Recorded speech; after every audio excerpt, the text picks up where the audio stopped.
Hey guys, this is No Solution. I'm Scott, and today I wanted to talk about my recent trip to Marillion Weekend.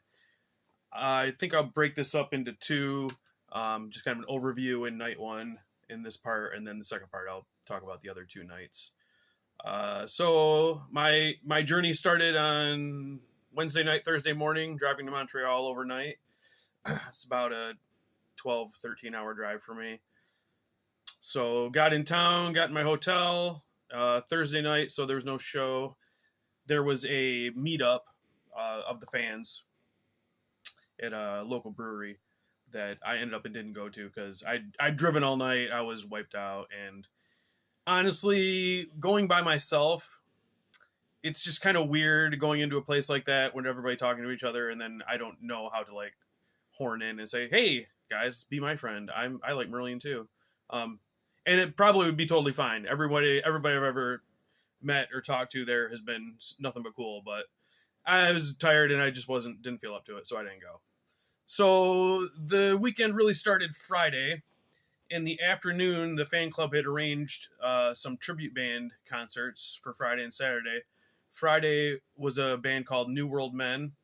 They're a Rush tribute band, and they focus on post 2112 kind of through the 80s. So the funny thing, when you first see them, they're just like these three dudes in kind of orange coveralls. They don't look like Rush at all, but then they start playing. It's like, oh my gosh, it sounds exactly like Rush. And then they address that like halfway through the show. They're like, if you hadn't noticed, we don't look like Rush. We don't want to look like Rush. We'd rather just play Rush's music in a faithful way. So that was really cool. They started by playing the entire Moving Pictures album. So pretty sweet. Got to hear songs that you wouldn't expect. I mean, you wouldn't expect Rush to have played, let alone a tribute band like, the Camera Eye. So that was really cool. And then I didn't write down the set list. I'm sorry, you guys. But I mean, the things you would expect: Spirit of Radio, Free Will. They did Xanadu, Closer to the Heart, and Marathon, which who does Marathon? Like really a tribute band does Marathon, but I love that song, so that was really cool too. So yeah, good start to the weekend. A nice 2-hour appetizer for the first night of the actual Marillion show. So then Friday night, the first night is the queue night. That's where you have to line up to get in because you get a wristband. Oh, I didn't bring the wristband down here. Dang it! I'll show it in the next one. You show your ticket the first night and then get a wristband, so you don't have to keep showing tickets. So that takes some extra time. So you get in that line for half hour, 45 minutes or so to get in. Then once you get in, nearly everybody goes directly to the merch booth because we're all sickos and we want everything with Marillion stamped on it. So then you go to another huge line for the merch. It seemed long. It wasn't too bad this time. I've waited in line over an hour before. This time was probably more like a half hour. But I guess I'll just show you what I got. The new CDs this year, usually they release like the past weekend CDs on the next weekend. They didn't this year, maybe just because it was only a year and they didn't get it done in time. So what they did release was these making of CDs. This is Silent and High, the making of Sounds That Can't Be Made, the 2012 album.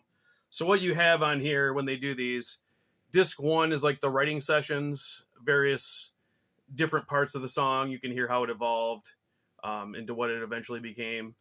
And then disc 2 is usually finished demo versions of the songs. Sometimes they are actually quite different from what ended up on the album. But these are the kind of things, this is for the real Marillion perverts who want to hear everything. This isn't something you're going to jam all the time, but I think it's really interesting and fun to listen to.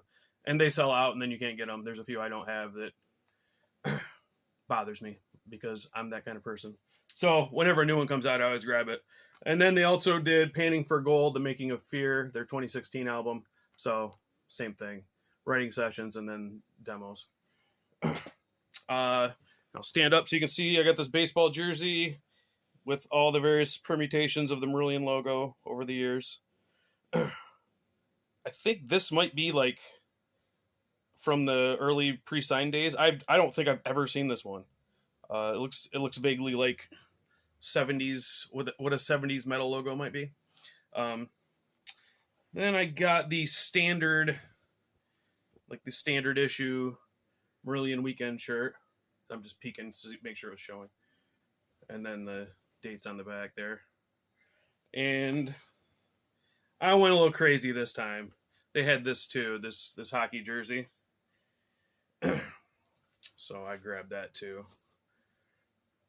And I was a little confused at first, like, what the heck? What's 21? Why isn't it 23? It's the 21st anniversary of the Weekends. That was why they did that. I personally think they should just put a 23 on there, but who cares? It's cool. So then, on to what's important, the show. I had stayed away from all spoilers for this. I had no idea what they were going to play. I had been starving myself for Marillion for months, not listening to them. I just wanted to make sure that, like, there was no way I'd be sick of any songs or anything. And it worked. It was friggin' awesome. No real theme for the first night. Just awesome songs that aren't the greatest hits. If you see Marillion at a regular concert, you're probably going to hear the 12 or so songs they almost always play, or they'll play a good portion of those.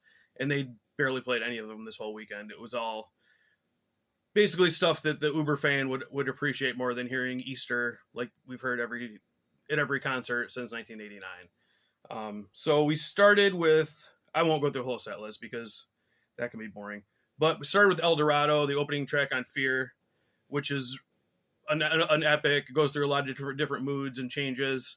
Not something I expected to hear unless they're going to play the whole album, so that was a cool surprise. And then they followed that with This Train Is My Life, the opener of Volume 1 of Happiness Is the Road. And this is one of the songs that makes me cry, and it was freaking great to hear it again.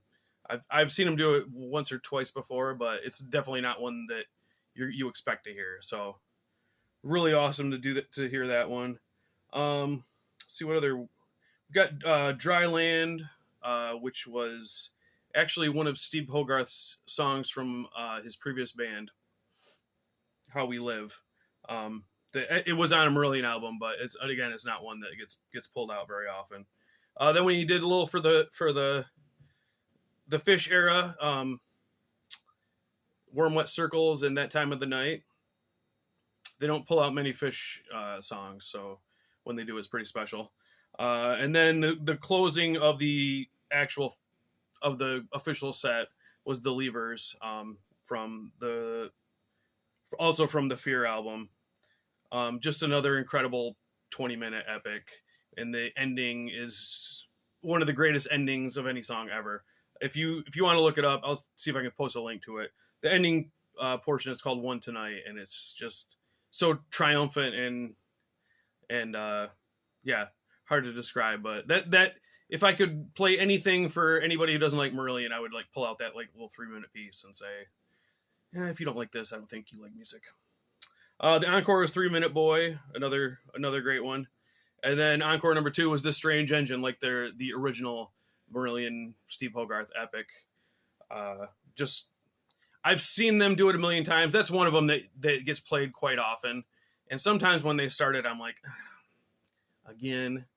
But a couple of minutes in, I'm like, whatever, play it every concert. It's awesome. So that was night 1. And a little silly story.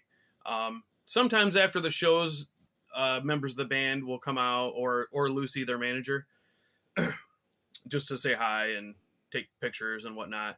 I've never really hung around afterwards. I feel like we're all awkward about it, and I didn't know. I mean, what if I met any of these guys? What would I say? Oh, I like your music. Like, I don't know. Like, they'd be like, "Oh, cool, thanks, man." But I thought, hey, I'm here by myself. I got nowhere to be. Let me hang out for a minute. So I'm hanging out, kind of dinking around on my phone, and I look up, and right in front of me, talking to a couple people, is Lucy, the manager. And for a normal band, you're like, who cares, the manager? But Lucy's kind of like the face of the operation, and she introduces stuff all the time. Everybody knows who Lucy is, so she's kind of like a mini celebrity in the Marillion world. And I just freaking froze. I was like, oh, what do I do? What do I do? And I was like, well, obviously you're not going to say anything, asshole, so just leave. So I turned around and started to leave. And then I look to my left, and there's Lucy directly next to me. And what do you think I did? I froze again. So I'll just end that story now. I went on the Facebook group that night and just said, hey, for, great first night. And then told my little story about how I froze when I saw Lucy. And she responded like, LOL, please say hi tomorrow. I promise I'm not scary.